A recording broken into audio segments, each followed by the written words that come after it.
All right, guys, we are back today, and dude, I'm so excited. Like, legitimately, I say that sometimes, but today I'm actually genuinely really excited to interview and to dive deep and learn a little bit more about our guest today. This man, he might actually be the next Mark Zuckerberg, and he'll kind of explain a little bit more about that as we get into his story about literally sharing the same dorm room as this man and going on and creating a business that arguably is going to be worth billions, and I say that with an S on the back end of it, of dollars in the next few years. And as he'll talk a little bit about his origin story, that not very long ago, less than 2 years ago, he had negative money in his bank account, and to see the turnaround there is literally the American dream.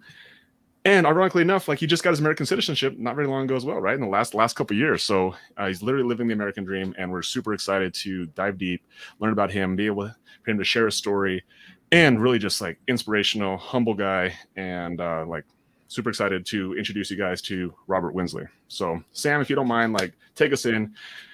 Let's do this thing, my friend.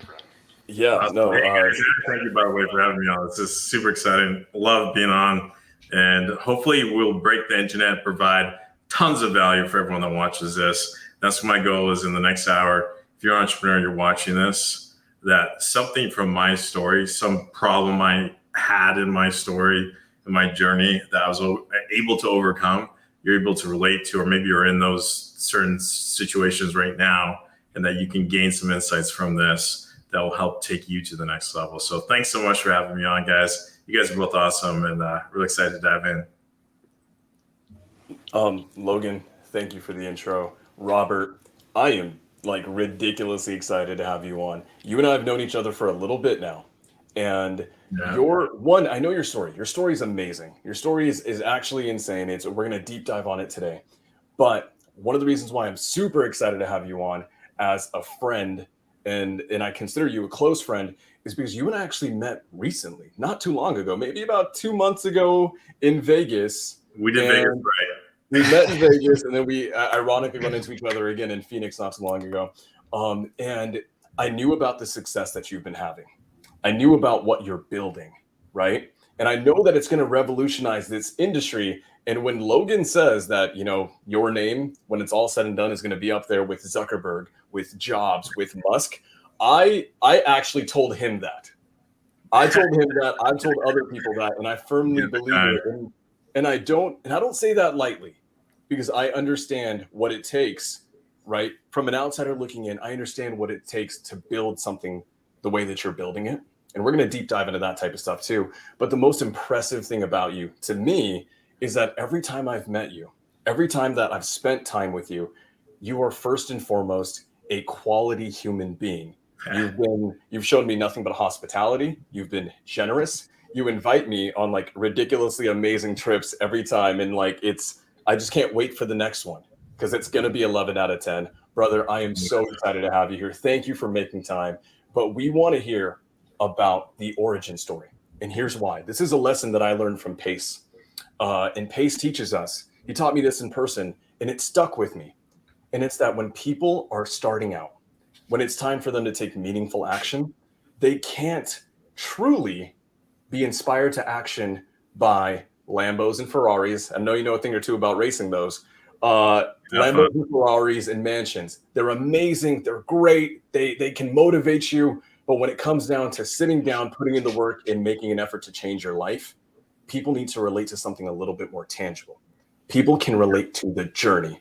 And that's what we want to hear about today. So Robert, take us to it. We want to hear about how you got started. I want to hear everything about the journey, man. Love it. So back when I was 2 years old, no, I'm just kidding. I won't go back that far. Like, tell them we're gonna have fun today. All right, so let's talk about, to figure out how I ended up in real estate, because everyone usually ends up in real estate almost by accident. They're always thinking about doing something else, and then they kind of end up falling into real estate somehow, which is always a great place to land. But I never was thinking about real estate. When I was younger, I remember, I had we lived in a good neighborhood, but we were like living in a crappy house in a nice neighborhood. Yeah. But I remember one of my friends' dad had this like mega mansion, a couple of streets away. and he had like the Nissan GTR, Ferraris, Lambos, Rolexes. Like this guy was just like a god, you know. And I'm like, what do you do? And he's like, oh, I'm an investment banker. I'm like, okay, that's what I want to do, because I want to have nice cars and houses and watches on, you know, be able to live the dream life or whatever, you know, live the American dream. Ironically, this is back in Canada, so, you know, like the Canadian dream. The North American dream. We'll say real quick though. Are you wearing one of your fancy watches right now? I know you are. You know what? I'm wearing, actually, when I'm at home, I wear my Garmin.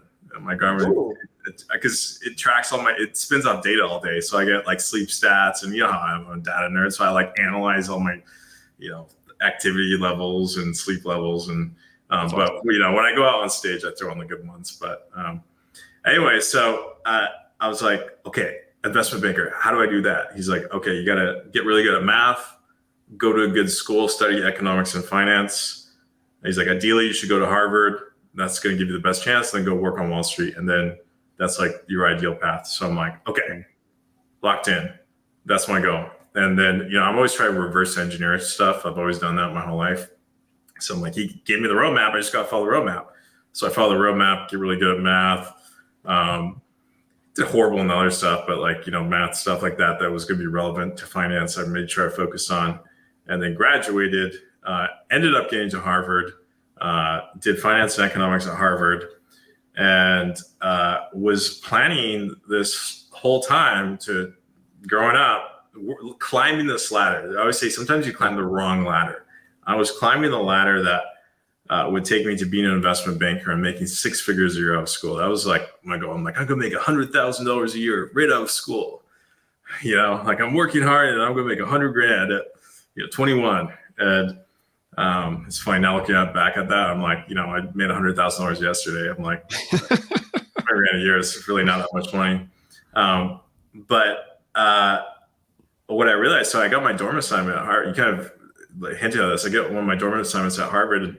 My dorm room is Kirkland H33, and I'm like, wait, I know that dorm. Like, where do I know that dorm? I Google Kirkland H33. It's Mark Zuckerberg's dorm. I'm like, damn. So I'm like sitting there in Mark Zuckerberg's dorm, sleeping on the same bed he founded Facebook on, 10 years to the day after they founded Facebook. And I was thinking about it, you know, like that kind of hits you, right? Because you're like, he had the same opportunities as me. Look at what he did. And I was climbing this ladder where I was like, I want to make 100K a year and then work on Wall Street and then maybe eventually become a millionaire 10, 15 years down the road. Yeah. And I was like, man, this guy was a billionaire in his mid-20s. And I was thinking about other people that had a lot of success. Like Bill Gates, he dropped out. Matt Damon, he dropped out. Like all these guys, like most of them dropped out of school. And what did they do? They pursued something that they love. And a lot of them, the most common thing is they had their own business. Yeah. And working on Wall Street, you can be the best trader in the world, best investment manager in the world. But at the end of the day, you're building someone else's dream. If you work twice as hard next year, they're going to get another yacht. You might get another $15,000, $20,000 bonus at the end of the year. So I was doing these internships in finance, and I realized I didn't like doing the job, number one. But number two, if I thought about long-term, like regret minimization framework, right? Like Jeff Bezos always talks about this. He says, you should make your decisions. Make your decisions based on what in the future you think you're going to regret not doing. Oh. And that's why he left Wall Street and went out and started Amazon. And I was like, yeah, if I don't try to start my own business while I'm young and I can take risks, when I'm older, I'm going to regret it. So I think I need to go actually start my own business. And so then I'm thinking about like, what kind of business can I do? And I'd helped some friends like flip some houses and renovated my parents' home. So I knew a little bit about renovations and stuff. And I'm watching Tarkin, you know, Tarkin Christina, Flip or Flop on HTV. Yeah. Watching the show, I'm like, man, these guys make like 50, 60, 70, somebody's $100,000 on one flip. It doesn't seem that hard. Like the stuff I'm doing in school is way harder than this. If I could just figure out how to do that and do like 1 or 2 deals in a year, like, you know, I could make a lot more money and actually do something that's fun and not have to grind 100 hours a week. So, decided to turn down all my job offers. It's actually funny. I had a job offer from Goldman Sachs, and Goldman Sachs is like the dream, like work for Goldman, biggest investment bank in the world. Yeah. And the guy said, I did an informational interview with him. And he said, look, I'll give you a job, but Robert, you shouldn't take it. I said, why? He said, you shouldn't take it because the guy had also gone to Harvard. He's like, the friends I had that went into finance, yeah, like we make good money. But my friends that went out and started businesses out of school, they did way better and now are like, able to live whatever lifestyle they want. So when I heard that from him, like he has a lot of interest in getting me working for him. When I heard that from him, I was like, "Ooh, yeah, maybe there's something here." It's the funny thing. I actually just reconnected with him last week. We went out to actually we connected over the phone last week. And I told him, I'm like, "Hey, that advice you gave me years ago? That one phone call, I'm like, that had a pivotal impact on my life. I took your advice. Now I'm worth 9 figures." And he was like, "That's the best news I've had like all month. Like that's incredible." So all these people that were really successful, they went out, did their own businesses. People were giving me advice to start my own business. I had no idea what to do, but then I see house flipping. I'm like, that doesn't seem that difficult to do. So I go out and I decide, hey, I'm going to become a house flipper. And I start looking for deals on like Craigslist and stuff. And of course, don't find anything. I don't have any money. I don't have really that much construction experience. So I'm like, shit, I'm up the creek. And graduation's coming up in a few weeks. So I start cold calling house flippers, pitching them on hiring me. And a guy named Brad Chandler in DC, he offered me a job. And that's where my journey into real estate began, was getting onto his team. So that's chapter 1. I want to highlight something that you said. And it's about when you reconnect with an old friend who, maybe you can view as a mentor to some degree, who gave you that pivotal, right? That little bit of information that really changed the trajectory of what you were doing, thinking, and the end result is insane. That actually takes me back, immediately made me think back to the night that I met you. We had been hanging around a little bit and in Vegas, and you pulled me aside, and I think this will always stick with me because it's the first time I've ever had anyone say this to me. And you were like, "Sam, I like you." And I was like, "Thank you, great, this is awesome." But then you said, you actually pointed to me, and then you were like, "Do you believe that your entire life can change with one meeting in one night?" And then, like, at the time, I did not expect to have like that type of existential question thrown on me, and it has actually changed the way that I view a lot of things. And at the time, you actually invited me onto an amazing trip that couldn't work out because I broke my back, all this kind of stuff. Yeah. But that message has stuck with me ever since. And now I'm like, we don't realize it. We're all one conversation away. We're one introduction away. We're one day away from everything that we think we're capable of completely manifesting. Yeah. And I love that. And the fact that it's come full circle for you, and and I love this. You've had so much success so far, but in my opinion, you're just getting started. Just getting started. Just warm up. What you say is 100% right. There's probably 5 or 10 conversations that I've had in my life that I can remember to this day, like almost like exactly what we talked about, that just completely changed the course of my life, And I try to, because people have provided those to me, people that have a lot more experience than me and have, lived life a little bit longer than me and have pointed me, I was thinking about going this way and they pushed me this way. And then this way ends up being 100x or 1000x better than this way. One of the things I try to do is try to, do that with other people as well. And one conversation, one night can change your whole life. I absolutely believe that. You know what's amazing is, like, I think this conversation, even when we got on here, like your energy, like it just changed this little studio that we're in, and just your belief in yourself is like it's magnetic. It's so powerful. And in other people, like I believe, like when I met Sam, I'm like, Sam, I believe in you. I'm like, you can do anything you want. You just gotta set your goal and then take the action to get there. I always believe that. And so, Robert, like, again, like you're here right now. Let's actually go back, because I'm actually genuinely curious about this. Like the household you grew up in, like you said that you want to go to Harvard. Like, how was that facilitated in your household? Was that something that was like, do you have other people who were successful? Did you have an older brother? Like, tell me a little bit about your actual family situation, your parents. Like, I'm actually genuinely curious on what your household bringing was like. what you grew up in, and when like was there a shift in there that that happened along the way as well? Absolutely. So I had a lot of siblings growing up. I have 3 brothers and 3 sisters. Nice. Yeah. The funny thing is a lot of us all now work in tech, but that was a lot of fun growing up. Cool. That teaches you that people with big families are good salespeople. That's what I really, because growing up, you're selling all day long. I just hired my brother. He's actually downstairs right now. I just hired him on sales because I'm like, dude, I know you can sell just as well as I can because you've been selling me my whole life. Got him on my team. Yeah, I had a lot of kids in my family. My dad's dad was a teacher, school teacher in Borden, Saskatchewan, Saskatoon, Saskatchewan, small little cities up in Canada. Didn't make a ton of money. My dad was an engineer, kind of mechanical engineer, like made decent money, but nothing like crazy. My mom was a teacher, so they obviously valued education. But I was the first in my family to go to like a real good university. But the funny thing is, I think university is super overrated. Yeah. Like my younger brother, he asked me, he's like, "Hey, Robert, should I go to college?" And I told him no. I'm like, no, you'll learn so much more, so much faster. Just getting out there and start a company, fail a few times, like just go do what you want to do. I find that university can slow people down a lot. It's just a 4-year like party for most people, And when I'm hiring people, if they have a university degree or they don't have a university degree, it doesn't matter at all to me. Some of the best engineers I've ever had working with me are completely self-taught. Yeah. So yeah, no, but one of the things that was cool growing up is we travel a lot. So I actually grew up when I was really young, I actually lived in North Africa, in Tripoli, Libya. Wow. Yeah. And then I've also lived in China. I've lived in South Carolina, Boston, Montreal.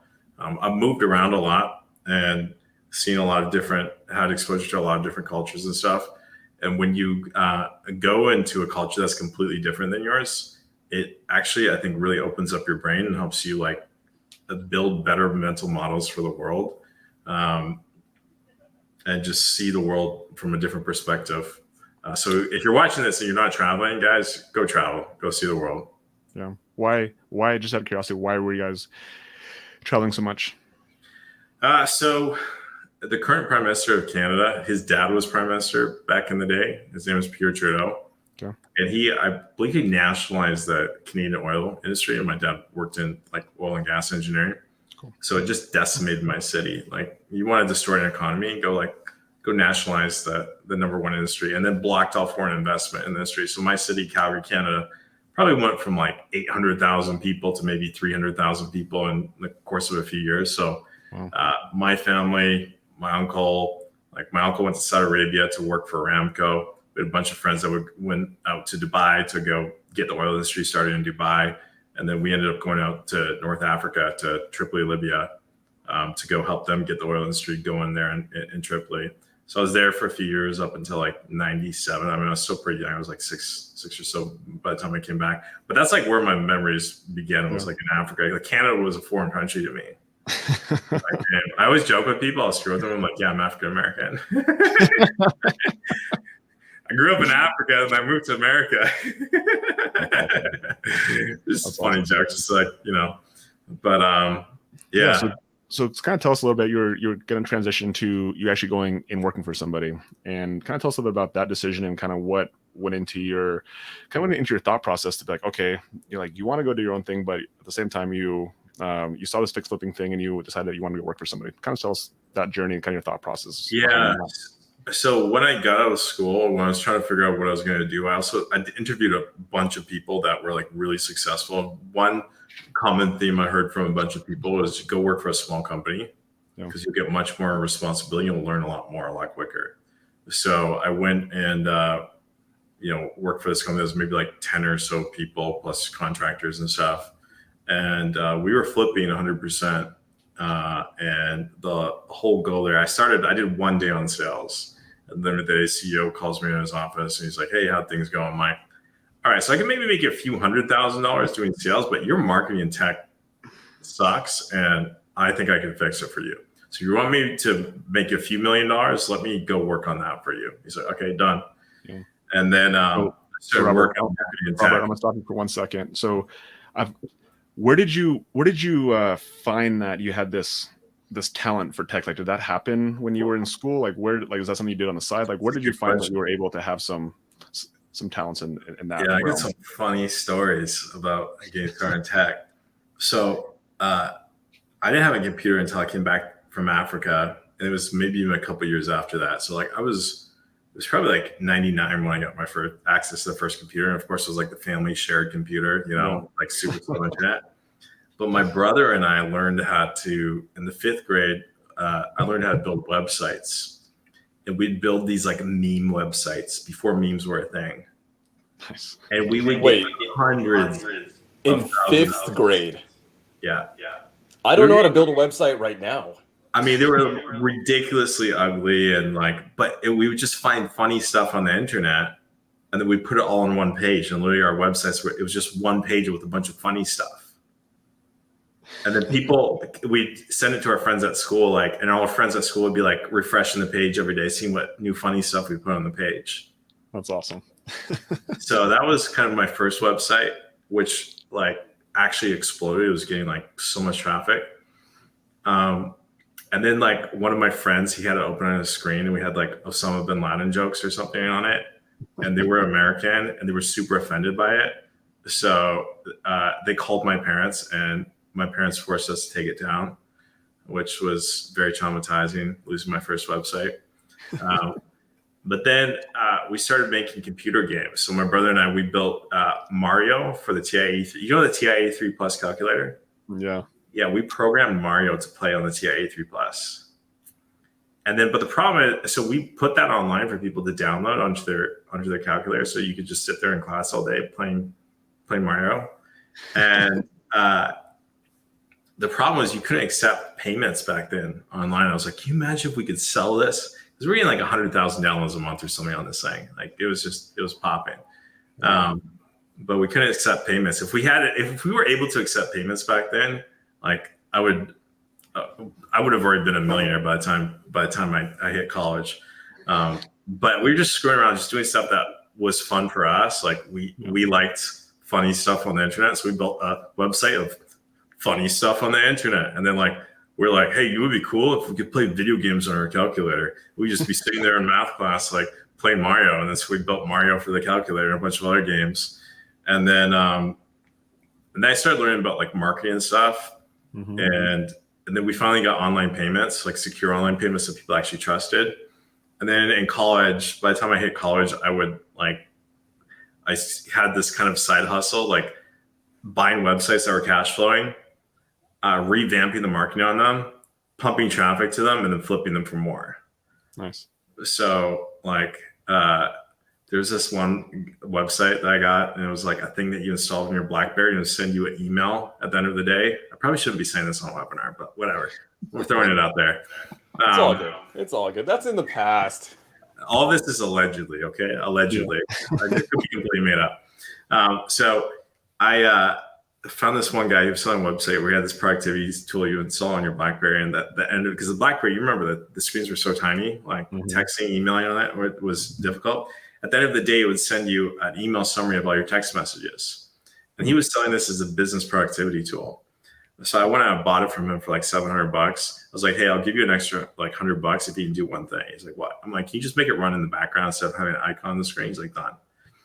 So I bought it from him. And then I relaunched it as, I think it was catchyourcheatingx.com. And then instead of being a productivity tool, it was a catch your cheating X tool.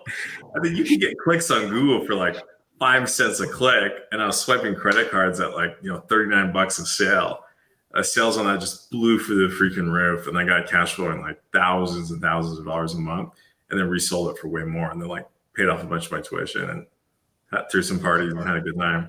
That's so I used to that, just kind of for fun, stuff I was interested in, or just to make some money on the side hustling. Why is it that I feel every time you come up with an idea, whether it's in 5th grade with meme websites, before meme websites were even a thing, right? I remember being in high school in calculus and barely understanding how to use the calculator, and you programmed video games into it. That was mostly my brother. I think I did maybe 10-15% of that, but that was mostly my older brother that did it. But it was a lot of fun. It was a lot of fun. Dude, sure. And then you basically invented a way to catch cheaters. I mean, everything that you've come up with is a multi-million-dollar idea. Oh my God, guys, everyone watching, this is like, one of those times you're reminding me that I don't come up with good enough ideas, right? You find a way to basically be able to monetize everything. And then a key thing here that's actually very interesting that I'm noticing with you is that a lot of this basically has to do with finding a way to drive marketing. And a lot of these ideas that this is a phenomenal thing I want to talk about a little bit later. And because, with the space that we're in, which is primarily wholesaling, a lot of people, I'm just trying to help people understand this. It's something that I've come to learn, and I actually learned this from you, is that the sooner you can start thinking of yourself as a marketer and operating off data and traffic, the sooner that you can actually scale your businesses. And the fact that you were thinking of these things in freaking 5th, 6th, 7th grade, God dang, this is amazing. The key, I think one of the keys to success in a lot of people I see, like I met Richard Branson a few years ago. He has this mentality. A lot of other guys have this mentality. Just find something that's really interesting to you. That's fun, that you would do even if you didn't get paid, and then just do it, but then find a way to make money doing it too. If you just do that, then like you're never working.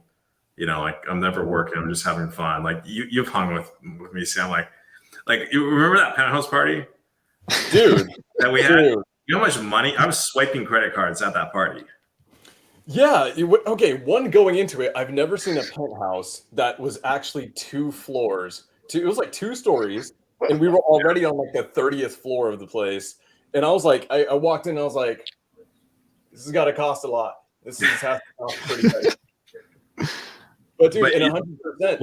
We probably swiped $250,000 of credit cards, in like 48 hours, and then like my champagne bill was like 5-10 G's for the weekend. Like, talk about ROI. Again, having fun, but also profiting while you're doing it. But here's the thing, though, and this is what stuck out to me when I first met you, is that when I encounter a lot of people who are amassing tons of wealth, and they can live that lifestyle. But a lot of the things about these people is that sometimes the quality of their character diminishes. With you, you're always open. You embraced us with open arms. And it just like, it's not just having that lifestyle for yourself. I've seen that you go out of your way to make sure that the people around you can experience it the same. And that's always stuck out to me. So, oh my God, dude, I remember, that penthouse was crazy. The Airbnb in Scottsdale was crazy too. That was 11 out of 10 too. Always 11 out of 10. Wait till the next one. Oh my God. Wait, this reminded me, I wanted to say this publicly, right? I think I've already messaged you this, but Logan, if you didn't know, Robert's wife, Eliza, is actually pregnant. They are going to be welcoming a child into Congratulations. this world. So congratulations. You just had your baby shower. Seeing it through social media, it's unfortunate I couldn't be there, but seeing it on social media, it was absolutely beautiful. I know you had some of our friends. Matt was there. I believe Matt was there. John was there. One of my good friends. But dude, congratulations on that too. It's another part of the journey. I'm so excited for you. Yeah, no, it's gonna be fun. You gotta have someone to take care of you when you're old, right? And someone to give all your wealth to once you eventually kick the bucket. Which I hopefully never do. I want to live forever. That's like on my task list for like, I think it's possible with people that are alive today. You could actually live forever. But that's a whole other podcast. We'll let you figure it out, and then when you do, we'll be there. We'll call you. Yeah. You know what's so cool about this, and Robert, is just like your energy when you got on here, like you're having fun, you tell about the stories, and like this is why I ask you those questions. One, to see, you've always been this way. You've always had fun. You've always you found a game out of everything you do. And I think that's the message that anyone who's listening is like, the more you enjoy something, the more like you are to be successful at it. And that's the message. And you echoed that, which is like, it's a game. It's a game. And like, as long as you continue to show up and continue to play, like eventually you'll figure out how to win the dang thing. Right? Yeah. Real estate is monopoly in real life. Yeah. Amazing. Absolutely. So let's talk about real estate, because I'm sure that so take us back into this area where he asked you, where you basically said, hey, I can make a couple $100,000, but like, let's make a lot more money. Kind of tell us. We started pumping leads, and the way that we did it back then was a lot of SEO. Like, we started ranking for number 1 in the country. Like, if anyone ever was in the SEO game, like 5, 6, 7 years ago, if you Googled sell my house fast or we buy houses or how to sell a distressed home, if you Googled that in any major city across the country, position 1 and maybe 2 and 3 were express home buyers. So we were just getting thousands and thousands. You know, he had tasked me with pumping leads, and we worked on it together. Brad did a lot of work as well. He really spearheaded that, but I helped him. And we got to the point where we were just generating thousands and thousands of leads all across the country. And at the time, we were kind of naive. We were like, the idea we had at the time was to scale flipping nationwide. Horrible idea. Horrible idea. But why is that a horrible idea? For other people out there who don't understand flipping, never been part of it, like why they see the flop. We're closing the ones in our home market, just the ones in our home market, just throwing the rest in the trash, you know. Because national wholesaling was a thing back then, didn't really exist. People kind of looked down on wholesalers like, oh, that's for the noobs, like the real pros flip. You know, we were talking about building warehouses to store materials in, and like having like the Southwest hub and the Northwest, you know, like anyways. So we started scaling in our home market. I think we got to our peak. We're doing about 60 flips per month, but like we almost put the business out of business doing that, because it's easy to manage 2 or 3 flips at a time and get stuff delivered on time and make sure that stuff doesn't go over budget over the timelines. But it's impossible to do that with 60 deals at a time. Like I'm rehabbing my whole place right now. And like, I mean, just one house is taking, like I got to be at the site like at least once per day to make sure stuff is going, you know, on schedule and things aren't going wrong. So what happens is you go into a deal, think you're going to make like $100,000, and by that time you're done, you're making 0 or maybe even losing money. So we almost put ourselves out of business doing that. But then I discovered wholesaling. I'd never even heard of wholesaling, but then like I discovered in our data sets, like, why are the estimated actual profit numbers the same? Like, what's going on here? And, you know, they explained wholesaling to me, and my mind was just blown, right? Like coming from the finance side of things, like I knew about options trading. I'm like, wait, you guys are basically creating option contracts out of thin air and then selling those contracts? And they're like, yeah. I'm like, there's no way that's legal. Like, there's no way. They're like, no, yeah, it's legal. We do it all the time. I'm like, well, why don't you just do that? That's way better business. You don't have any capital. You don't have to put up any capital. Okay. So you don't have to raise money and everything all the time. You have pretty much 0 liability because you never actually own the property. Your cash conversion cycles go from months down to days, so you can spin your cash way faster. And you can do a lot more deals that, you know, if somebody doesn't meet your buy box, someone else's buy box it probably does meet. So you can take way more leads out of your existing deal flow. So I kind of modeled out this way that we could take the business from like almost going out of business to $1 million a month wholesaling, pitched it to the owners, and initially the initial reaction is like, no, we're not going to do that. Like, if we switch to wholesaling, we'd leave half the money on the table. I'm like, no, but you guys don't understand cash conversion cycle. And I like showed them how cash conversion cycle impacted cash flows over the course of a year if you reinvest back into marketing. They're like, oh, okay, I see what you're saying here. Most people don't understand. You cut your cash conversion cycle in half, you more than double the profitability of your business. Yeah. If you're reinvesting into marketing, you cut your cash conversion cycle in half, but then you're reinvesting into marketing, you have a good marketing multiplier, you can 10x your business in a year. Most people don't understand that. So they didn't really have a choice other than to go to wholesaling because we need cash in fast. So we switched completely over to wholesaling. It was January, can't remember which year, a few years back. And within, I think it was like 6 or so months, we're like 700,000 to $1 million a month kind of range was pretty normal with a really small team. Like I think we had maybe like 12 people working in the company max. And I think that, I don't know this for sure because I don't know every single wholesaler, but I think we were probably like the first like mega wholesaler in the country. Yeah. It's amazing. So just to recap that, just to recap that, about 10 to 12 people on the team, which is a very small team. There's a lot of big teams out there. I know teams that have 50, 60 people on it, but that's a small team. And you were doing north of $750,000 a month. Yeah.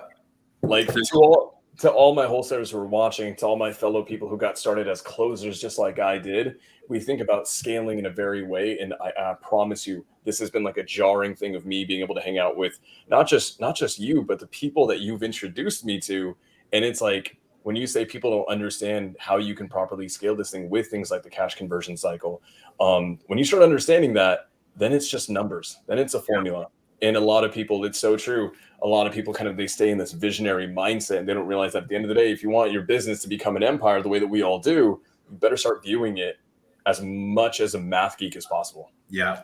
I'm going to do something I haven't done one of these before. I'm going to go back to what was going through my head at the time and what my thought process was on executing this. Because people think it just happened overnight. There's actually a lot of shit that I was doing to make sure that this actually worked out. Yeah, so it was a really difficult pitch to convince the business to switch 100% to wholesaling. And the way I was able to finally push over the edge is actually modeling it out. Okay. My model had like two really important sliders on it: cash conversion cycle and return on ad spend. Cash conversion cycle, when we plug $1 into marketing, how many days does it take to get that money back? And number two is return on ad spend. For every dollar we plug into marketing, how many dollars do we get back? Those are the two most important factors in any wholesaling business, because you're not a real estate business, you're really a marketing tech business. As long as you get those two numbers down, nothing else matters. A lot of these guys have all these vanity metrics, cost per lead. Cost per lead doesn't fucking matter. Okay. All that matters is return on ad spend, cash conversion cycle. So I built out this model. It's one thing I've learned over the years. It's one thing to model something out. It's another thing to actually execute on the model and turn the theoretical numbers into reality. So I was thinking about, I was like, okay, if we're going to make this work, we're going to have to dispo a lot of deals. So we need systems and processes to, give me 1 second. I can plug my laptop in. Hopefully this cord is plugged in. So I got a low battery warning. Okay. We need systems and processes to be able to dispo at scale, and nothing existed. I had a friend who was doing some consulting with us, and he built this WordPress plugin that was kind of like, you could post deals on this like WordPress site and people could view them and call you or email you. So he was doing it just for his business. And by the way, we're like in like crisis mode here. Like I was thinking, this is like Christmas time. And I was thinking, by end of Q1, for sure, I'm out of work unless we fix this. Got it. So, and imagine how humiliating that is. You like turn down all these great jobs, working at a small company, and like you're out of work. Like your family, your friends, I told you so. Like you idiot. Like, go move back to your mom's basement. You just wasted that Harvard degree, didn't you? Yeah. You should have listened to your parents. We've all had those experiences. You don't want to go down that route. So, all right. So I was like, okay, we need tech. So over Christmas, I go and I meet up with my buddy that builds this WordPress plugin. I'm like, can we buy this plugin and like use it for our business for dispo? And did a deal with him, and sure enough, like we got this plugin. So now we had like a dispo website. Nothing like InvestorLift existed back then, but I'm like, at least if there's like something where you have a picture of a house and a phone number, like that'll do. Then what I did next is I was like, we need cash buyers. We had a few buyers, maybe like a few dozen buyers, but I'm like, we need a lot of buyers. So we're trying to think about how to get buyers lists fast. Here's a secret hack. I'm going to drop a bomb here. A really big bomb. People don't think about. You go to the hard money lenders and you trade data with them or do some sort of deal to get a copy of their list. Boom, there's your buyer's list. Wow. What do people think of that? It's too simple. Too simple. Go to the hard money lenders, buy their data, or better yet, trade them. Interesting. Put their logo on the bottom of your emails when you send it out. Hey, give me all your data. I'll put your logo on the bottom as a preferred lender. Do some deal like that. We went from like maybe a few dozen buyers to I think over 10,000 buyers within the first 30 days. But then you got to get them all opted in, right? You got to figure out how much of that data is actually real. Like how many of those buyers are actually even active. It could be all half bad phone numbers and stuff. So when I was like, okay, we got to figure that out next. So we got to figure out which areas that they actually invest in. So we threw them through texting campaigns, texting them, calling, getting the buy box for all these different investors. So then we had data to actually move these deals. And once we had some like duct tape together, like half built systems, and we had data, some data on the local buyers in our area, then we were able to then go hit numbers with a very small team that no other teams were able to do. And that was the first, I think it was the first mega wholesaler in the country, excluding New Western. New Western's kind of its own franchise thing, but yeah, it's an individual shop. And then my theory back then was there's going to be a new era of mega wholesalers, and it's coming, and we're going to lead it. Because if you look at any industry, as soon as it becomes data and tech enabled, what happens is people start specializing, right? Like, you guys know Adam Smith, Wealth of the Nations? Yeah. US economics book, probably like, he's like father of free market economics. Yeah. You looked out throughout history, people always do like a full process in their business back when economies are like not very evolved, but then it's become more evolved. People start getting really good at one small part of something, and they start dominating that one thing. And then other people are like, oh, I'll just outsource it to you. And then, why do you think we buy half our stuff from China? Because China can manufacture stuff for cheap, right? They have a competitive advantage. So similar in wholesaling, when I got in the game, everyone looked down on wholesalers like, oh, you guys are the noobs. And I was like, the value is in finding the deal. That's where the real value capture happens. Those are actually going to be the guys that make money. So I want to be that guy at scale. So now like most flippers focus on flipping. Most wholesalers focus just on wholesaling. You're not doing a lot of flips. Some guys will do one here and there, but we're starting to see that segmentation really, really deepen over the last 12, 24 months. And then here's my next prediction. Here's what's going to happen next. On the wholesale side of the things, the acquisition and dispo, those are going to split.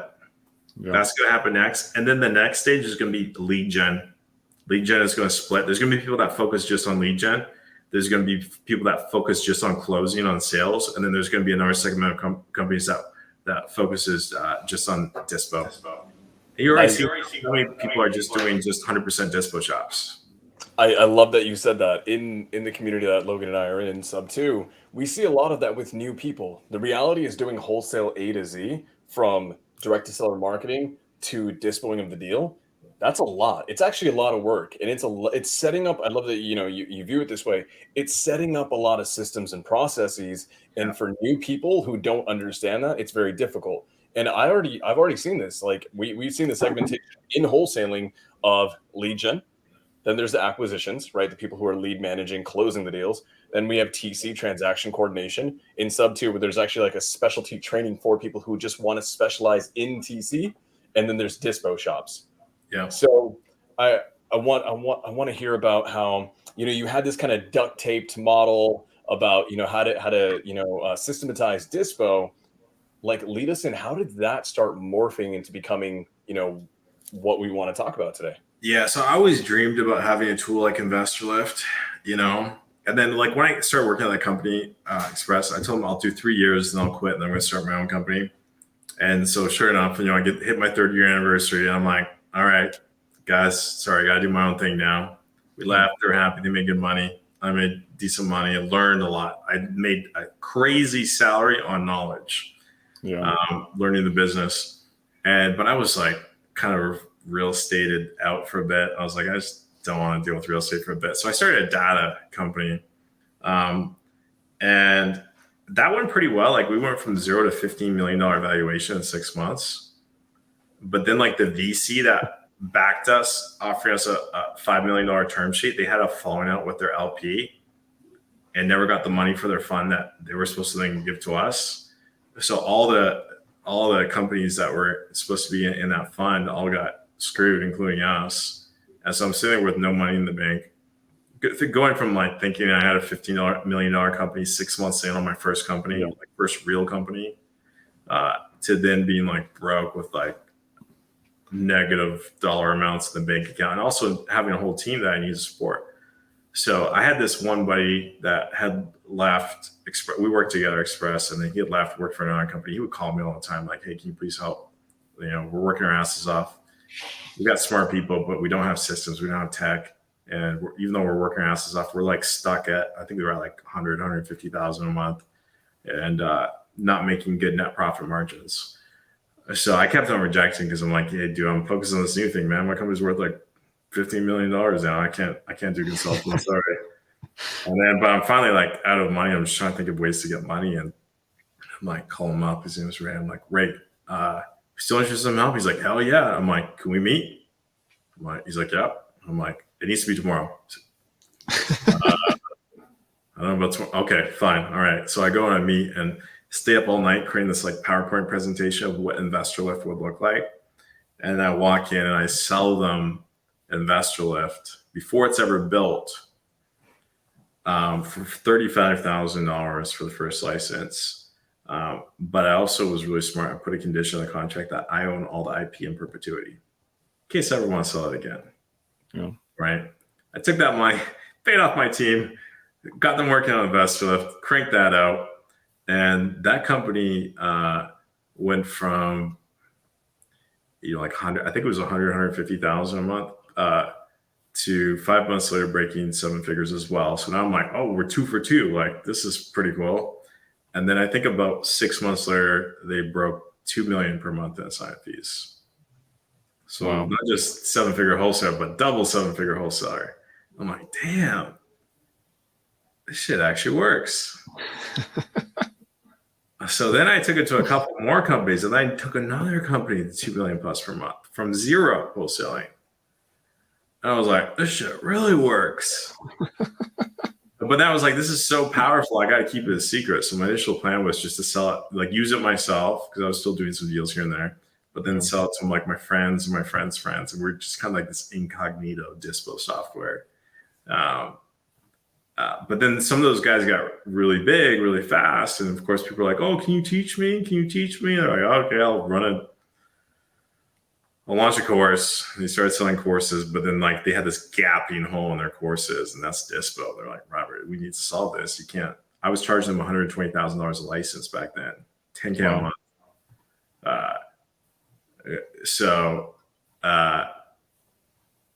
I was like, they convinced me to launch a cheaper version of it, which I was initially really against. I was like, no, guys, this is a competitive advantage. We got to keep it on the wraps. We got to keep it secret. Like us 12 guys, or whatever, we're going to become the biggest wholesalers in the country. But if we sell this to everyone, then we're not going to have as much of a competitive advantage. They're like, yeah, but if you have more people using it, we can build the data sets faster. Like, you got to have, an abundance mindset. And, and then I'm a data guy. I'm like looking at, I'm like, even if you look at like all the hedge funds in the country combined, you know what percentage market share they have? Like all the freaking billion-dollar mega, they have less than 1%.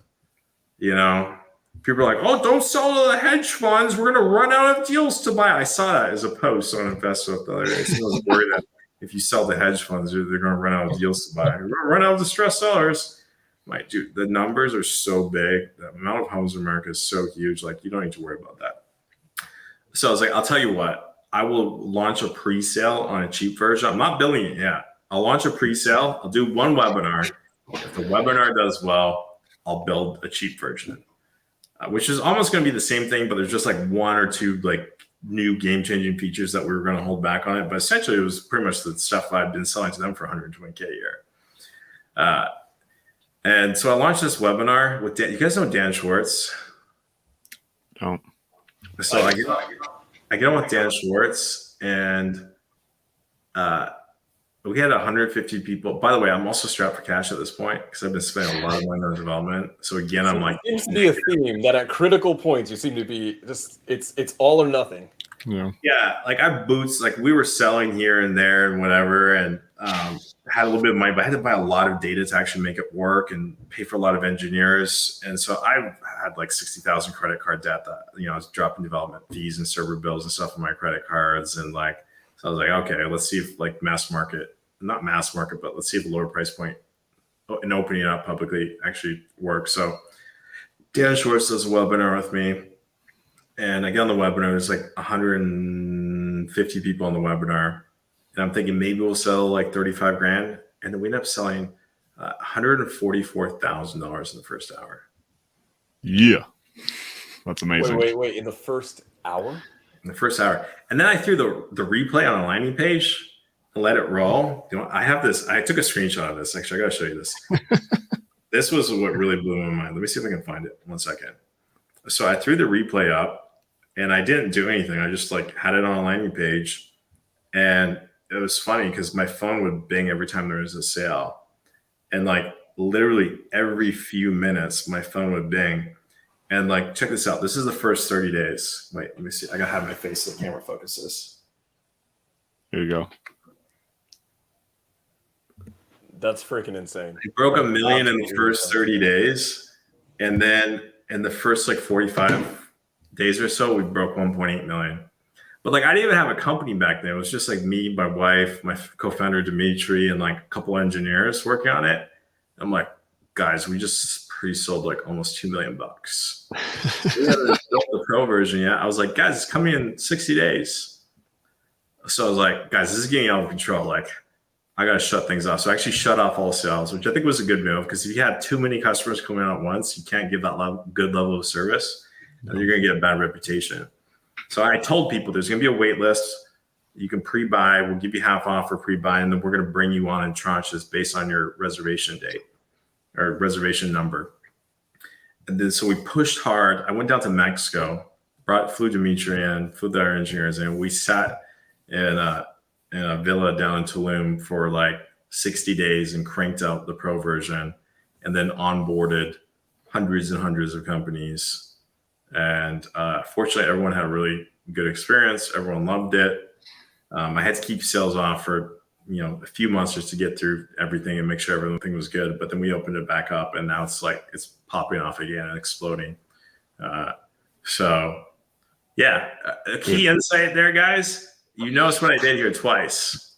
Sold something before I actually build it. Yeah. This is what all the smartest guys do. I learned this from a few of my marketing friends.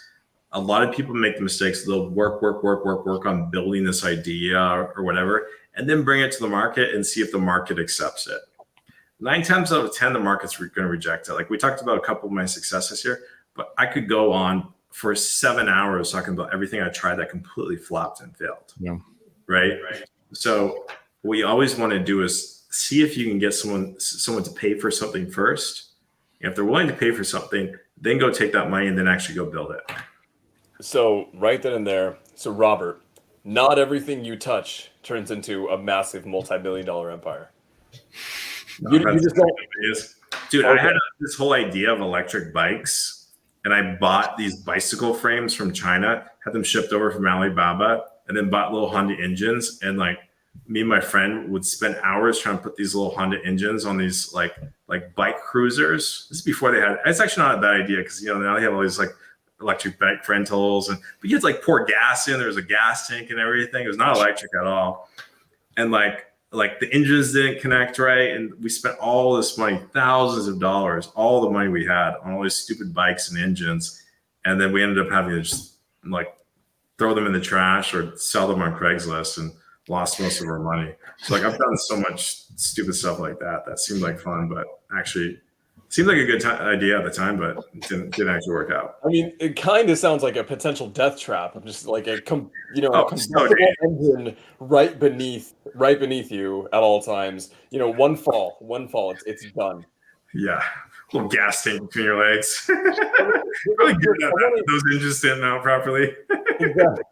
Exactly. This is the genius of Robert Wensley. He comes up with these things, and then he'll turn in and create something as amazing as Investor Lift. But Robert, for the people who are watching right now, right, we have a lot of like wholesalers who may be new.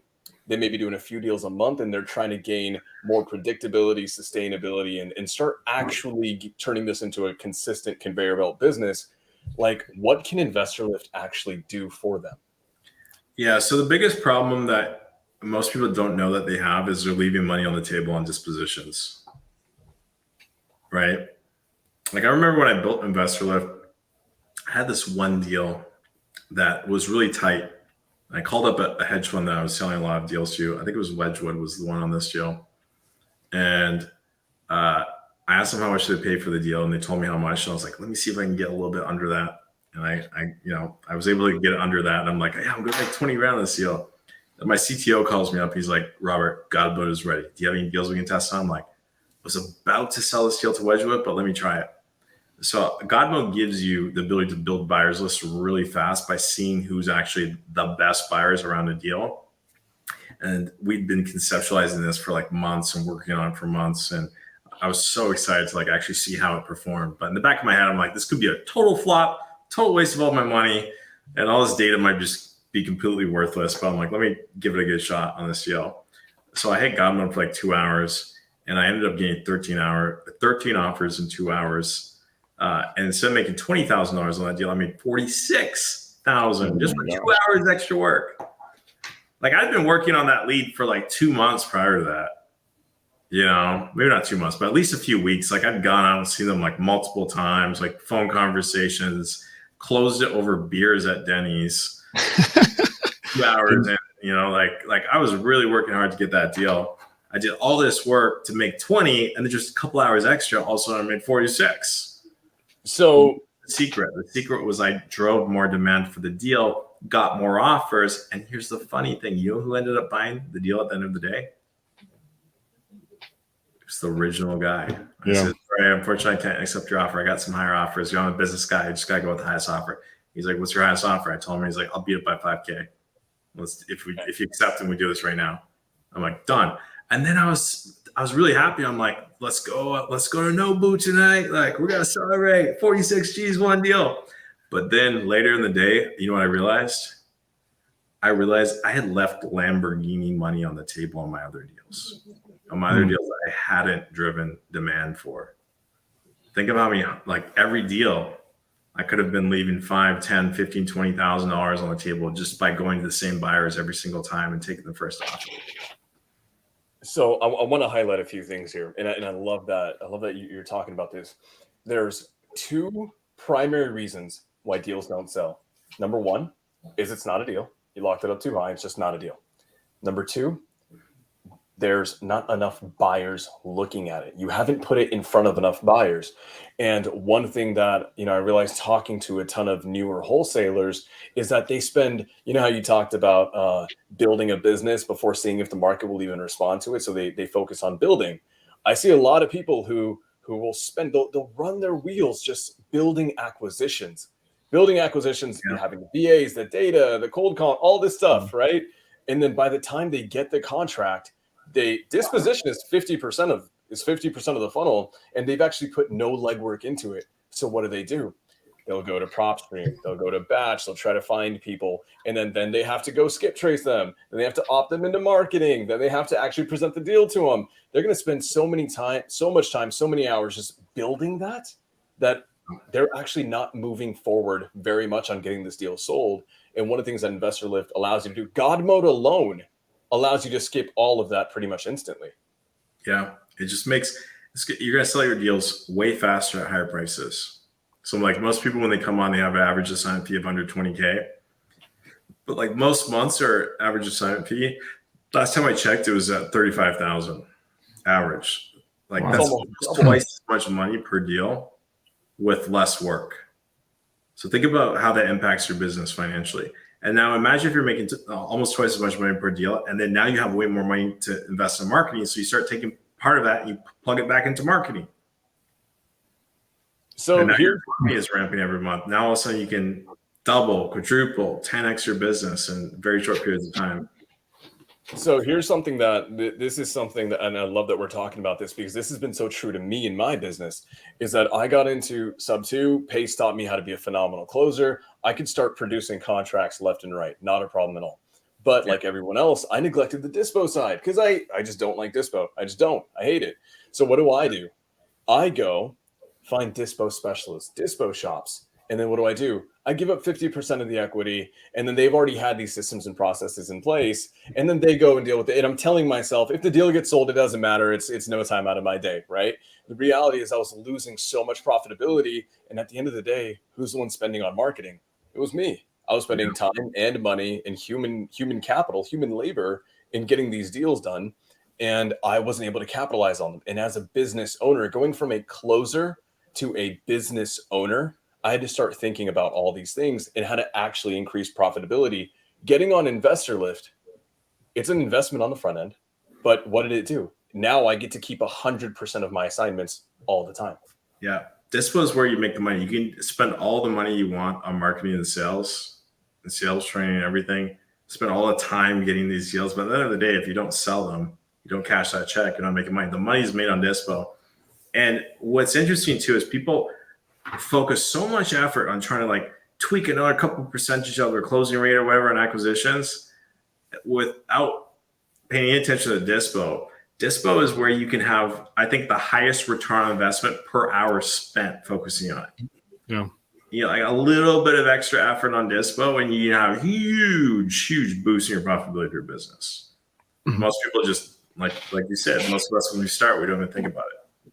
Absolutely. You know what's been amazing, Robert, hearing this piece of your story, and like hearing how many times that you got into a situation where you had to figure it out. And I think that shows a lot about your faith in yourself and just your faith in general, right? Like you believe that you'll figure it out, and so you're willing to put yourself in a situation where you're like your back's against the wall and you're like, okay, I got to figure this out. And it started, you know, I'm sure it started back even before that when you're working for the guy doing the flips, right? You guys were doing 60 flips. Like you guys like were really got killed by your success, right? You got killed by your success, but you put yourself in that situation, and then you it's been the thing that you put yourself in these situations and you have to get creative. You got to figure it out. And I think that's a really testament to anybody's listening to, is like you put yourself in these situations. And so again, everybody sees where you're at today, but like you're literally just one decision away from being like being broke and going negative. And I think there's like so much value in that. And it shows in how confident you are in yourself right now, because like you literally know that you were just like one decision away from like, not being where you're at today. I think that's you're a little irrational, a little crazy to be successful as an entrepreneur. Like I did TikTok the other day where I shared this insight. I was like, when I met my wife, I told her I'm a billionaire. I just don't have my money yet. So I've always had that belief that like I'm a billionaire. I'm just like, this is my journey towards becoming a billionaire. Yeah. And you know, I'm a little bit north of 10% of the way there now. But last 2 years ago, I was negative, you know, but I wasn't worried about being negative because I was like, I'm figuring it out. You know, I'm getting closer knowledge wise. And, you know, some people, they get their back in the corner, they just retreat and they quit. And the key is to be the type of person that when you have a lot of pressure, you just do what you got to do to get it done. It's fun. Here's another funny story. I don't think I've talked about this one yet either. So my brother-in-law is also in tech, but he's a few years ahead of me. He's like, I think he's like mid 40s now. And the month before, you know, a screenshot I showed you where I did my first million. Yeah. The month before that, his company hit $1 billion valuation. Wow. So I was always like, yeah, I'm going to become a millionaire by 30. And I'm sitting there, I'm like, just turned 30. Like February 21st, I turned 30. And I'm like, I'm not a millionaire yet. I was always going to be a millionaire by I'm 30. And my brother-in-law, his company's worth $1 billion. And, you know, like one of the conversations I had with him is like, sometimes you got to just do it.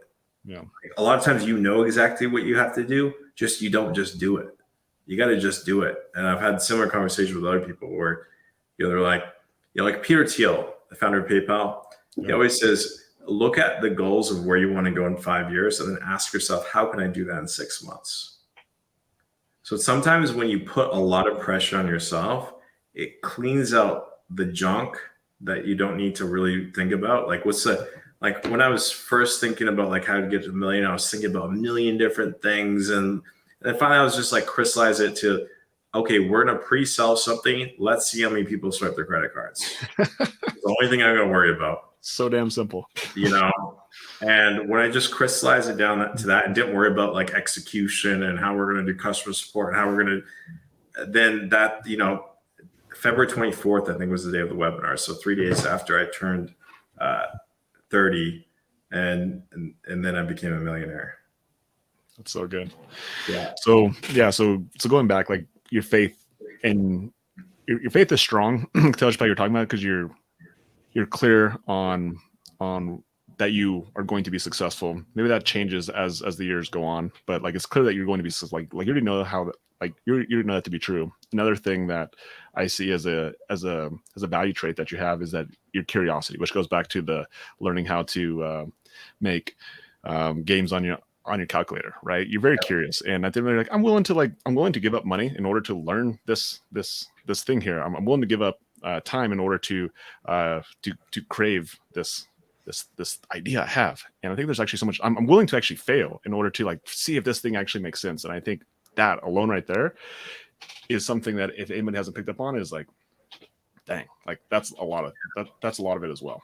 That's one of the things I always look for in my team, and anyone that I'm hiring, I always look for intellectual curiosity, because when you have intellectual curiosity, you're going to have breakthroughs on things, right? Yeah. If you're just like the worst thing is like a diligent employee that just punches the clock every day. Mm-hmm.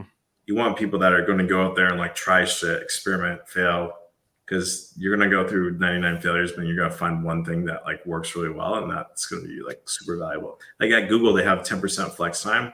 10% of every engineer's time is dedicated to allowing them to do whatever the hell they want. That's how like Google Maps came out of there. A bunch of other big, huge Google products that like, you know, half the freaking world uses every day came out of that flex time. So yeah, it's important to just do stuff you're interested in, and don't just be punching the clock every day. Yeah. Well, I love that you said that, and it showcases, because when I was hanging out with you guys in Scottsdale, it was like 1 or 2 a.m.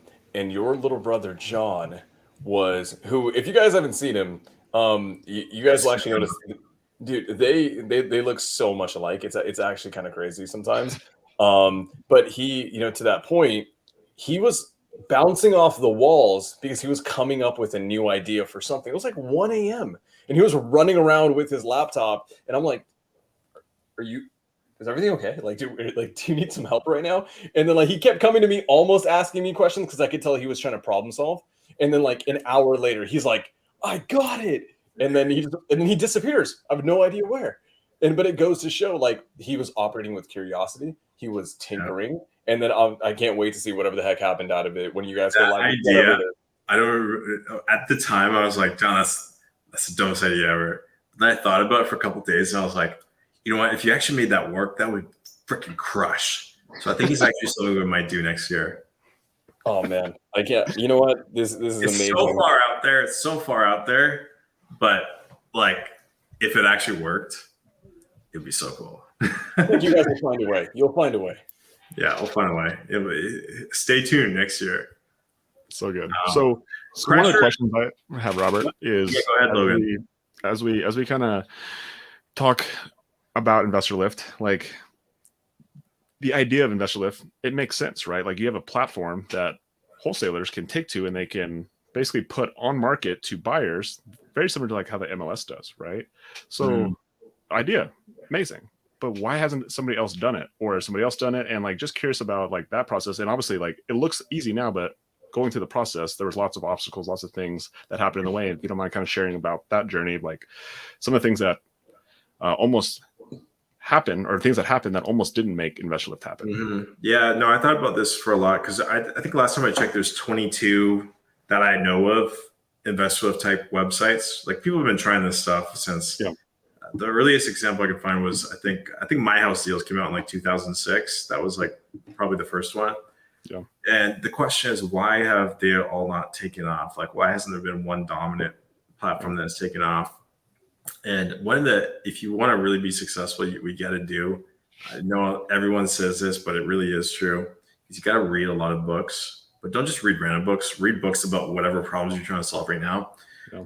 So when I was reading the book, when I was getting the platform going, I read this book called Platform Revolutions.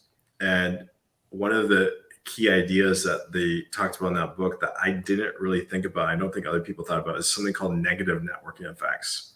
So networking effects are positive, where, you know, the more deals I have, the more buyers I'm going to attract. The more buyers I attract, the more deals I'm going to have. And then you start getting these exponential growth curves where like growth is not linear. You know, like at Investor, if we grow 4% per week, but that compounds. So like the growth curve looks like this. Jeez. Right?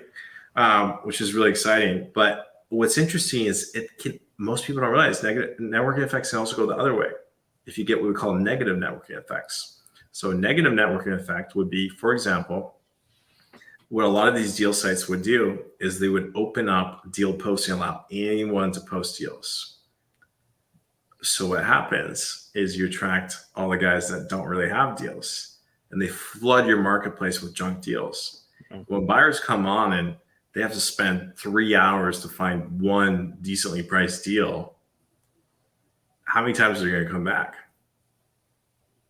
You've lost some. And then once you've lost all the buyers, your platform is dead. So I knew that junky deals was the negative networking effect that was killing off these platforms. So what I did is when I came to market, I came in with a really high price point, a price point that was high enough to scare off the bad players. Like cartel mode used to be 110,000, 120,000 a year. I dropped it down, now it's 50, and they have lieutenant for 35. And then I do have an entry level plan that's like $479 a month. But $479 a month, if you're just doing like your first deal, you're probably not going to drop 5 G's a year on something on your first deal, your first couple deals. And then we'll anti-sell. Like, guys, if you're watching this and you're doing less than 2 to 3 deals per month, please do not buy Investor Lift. You don't need it yet. Talk to Sam and Logan and have them sell your deals for you. So I've really focused on trying to maintain the quality of those nodes on the network that pump out really good, consistent, high quality deals. And because of that, we've attracted more and more and more buyers.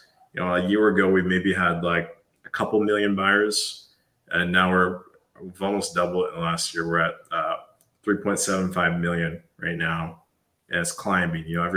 Since we got on this webinar, we've probably added another 100 buyers, organically.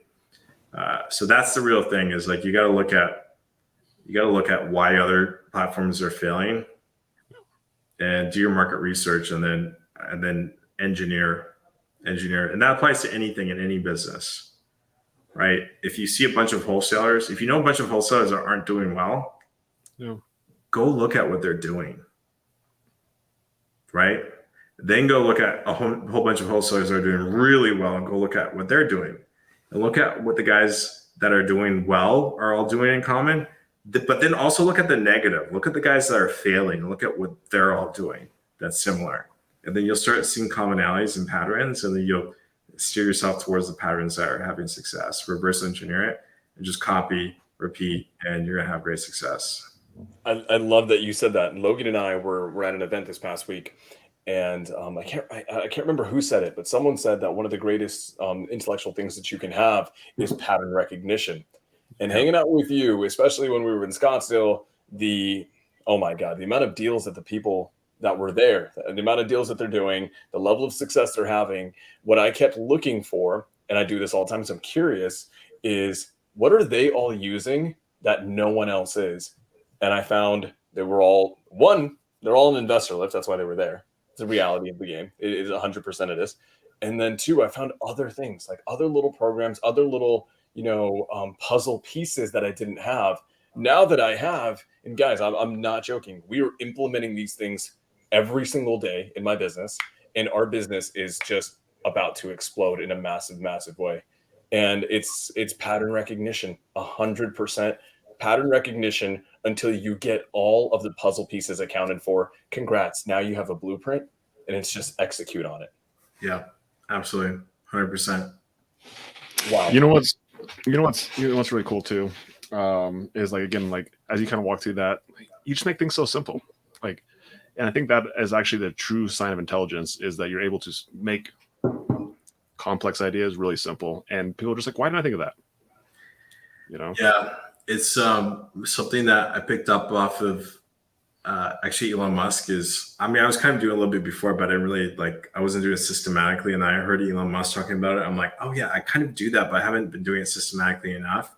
Yeah. I think he has a term for it. I think it's called like foundational thinking, where every complex problem is just a series of very simple problems. Yeah. They're all stacked up together. So what you got to do is look at your big problem and then break that down to smaller problems, and then break those down to smaller problems until eventually you end up with like elementary problems. And then if you just do that on everything you do, think about everything. First principles, that's what it is. First principles thinking. Look at first principles on everything, like if I want to sell a deal for a lot of money, what is price a function of? Just value. Supply and demand. Oh, yeah. Price is always a function of supply and demand. You got a number of deals, you got a number of demand for that deals. Where the supply and demand intersect, that's where the function meets, where you're going to have the optimal price and you're going to have an interaction. So if you want to boost the price, all you got to do is increase the demand, get your deal in front of more people, get more offers, and you're going to sell your deal for more. So it's just first principles. And then if you know that that's what you got to do, then the question is, okay, how do I find more buyers? How do I find the best buyers? How do I keep track of buyers? And then there's these other smaller problems that you got to solve for. But the good news is we spent millions of dollars doing it for you. So you can just $479 a month to go leverage the millions of dollars and thousands of hours we spent solving it for you and just piggyback, stand on the shoulders of giants. That's what I say. If you can go buy something instead of having to do it on your own, do that 100% of the time. Yeah. So if you guys haven't heard of Investor Lift or you're not on Investor Lift, like, let's write down there, getinvestorlift.com. There's a demo actually on there that walks you exactly on what it is and how to do it. And you actually can sign up right there, right? Did I set up did you guys get a discount code yet? Did we set you guys up? I've got one. So got one? Yeah. I got to see it right here. I was just checking to make sure we had one. What's the discount code? Everyone wants to know the discount code. Yeah, mine. I think it's just my name, Sam Singh. It's your name. Yes, it's Sam Singh. We'll put it on there. Guys, if anyone is a little bit, because let's be honest, right? It costs a little bit of money, and the investment 100% pays off in a ton of different ways. Boom, there it is. If you guys want to actually talk to me, I'm actually going to be setting aside a little bit of time to actually talk about my honest testimony of Investor Lift, how it's affected my business. It's all amazing things, and my trajectory has gone through the roof because of not just Investor Lift, but connecting with Robert the way that I have. So, brother, I absolutely appreciate you. Happy to jump on calls with anyone that wants to know more about it. We'll get you a sweet little discount. It's actually not little at all. It's actually a pretty freaking big discount. And it'll make it a lot easier for you guys. Robert, you are amazing. You are very giving, and it's just amazing to see the success that you've had. And like I keep saying this, you're just getting started. You are just getting started. I can't wait to see the success that you're going to have. And one of the things that I'm most excited about is that I know just through spending so much time with you is that your character won't change one bit. So thank you so much for taking the time to be with us today. It actually means so much to me. Gotta have fun, guys. This was a blast being on here. And if anyone wants to connect after this, feel free to just hit me up on IG at Robert Wensley on IG.